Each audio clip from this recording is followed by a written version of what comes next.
Les choses de la vie, à chacun son arbre.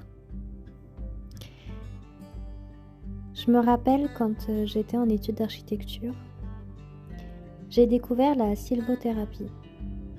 En fait, on avait une prof d'archi qui s'appelait Marie-Hélène et qui a fait un cours pour apprendre à faire un câlin aux arbres. C'est assez particulier et original comme cours. Ça permet d'apprendre à lâcher prise. Faire un câlin aux arbres, c'est anti-stress, c'est anti-fatigue, c'est en fait se livrer à la nature, c'est faire corps avec son environnement. Et c'est vrai que ce cours-là, il a duré une bonne heure, où chacun rigolait dans son coin, parce que c'était quelque chose de nouveau. Et on avait un peu honte en fait de faire un câlin à un arbre, de l'entourer de nos bras. Et pourtant c'est quelque chose qui est naturel et qui devrait être pratiqué assez régulièrement. Se connecter à la nature, c'est important. Et essayez vous-même en fait, quand vous êtes en balade en forêt, de faire un câlin à un arbre. Trouvez l'arbre qui vous plaît, qui vous touche, qui vous attire et enlacez-le. C'est une expérience à faire au moins une fois dans votre vie et puis à répéter plusieurs fois, aussi souvent que vous le souhaitez. Il n'y a pas de honte à faire un câlin à un arbre. C'est vraiment un moment particulier et c'est un moment ressourçant.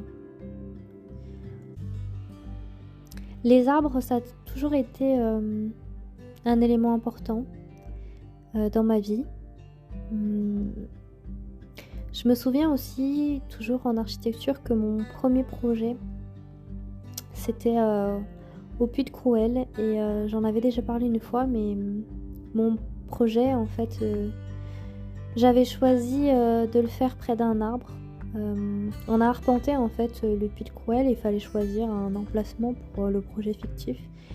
Et moi j'étais attirée tout de suite par un arbre sur la montagne. Je l'ai appelé comme ça mon projet. En fait, il y avait une cépée à flanc de colline face à la chaîne des puits, une boule végétale avec un joli tronc et avec des branches fournies.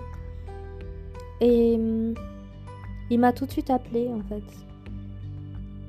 Et ça se prêtait très bien au sujet de notre projet. Il fallait que l'on crée un espace de recueillement avec tout un parcours, avec des seuils, des transitions. Et cet arbre, je trouvais qu'il était parfait pour créer un espace construit tout autour, pour que fictivement les personnes qui avaient perdu un proche puissent se recueillir autour de cet arbre. Et cet arbre face au volcan, c'est cette idée, cette image que j'ai toujours eue dans la tête et qui, 5 ans après l'oral de rendu de ce projet, et finalement c'est avéré exact, puisque quand j'ai perdu mon père et qu'il est parti on va dire en fumée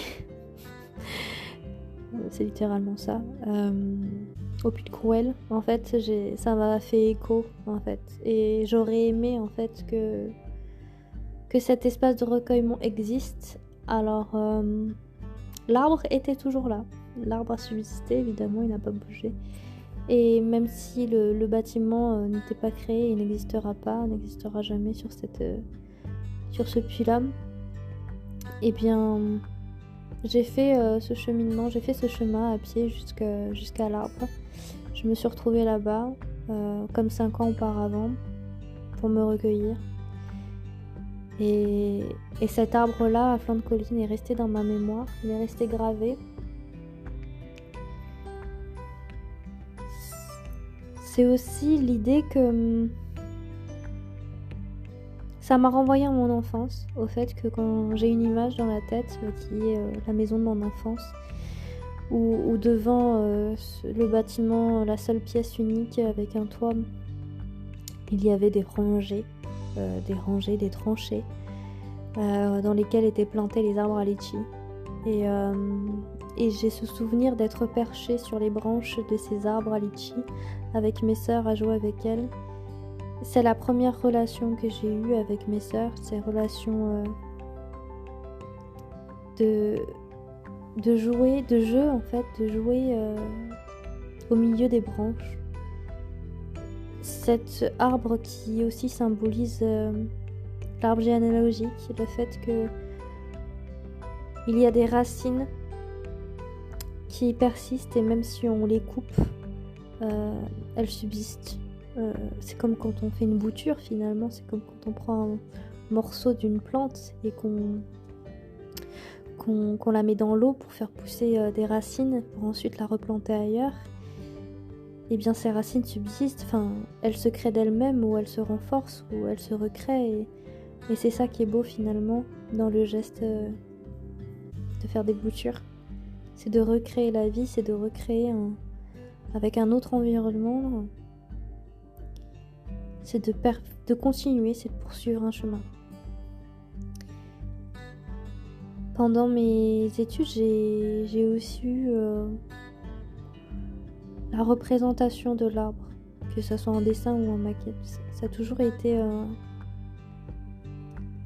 compliqué, on va dire, de représenter les arbres en 3D, en fait, en 3 dimensions. Il y a cette difficulté à représenter un arbre, son échelle, et on a toujours... Puis la matérialité, le choix aussi de la matérialité. Souvent on le faisait avec des bâtons de bois, avec du calque ou avec des épingles. Et quand je représentais l'arbre, je le représentais toujours vu d'en dessous. Toujours un tronc, avec le ciel bleu en fond et les feuilles un petit peu partout. Je me souviens En fait, c'est cette image-là de lever la tête et d'observer le ciel à travers les feuilles.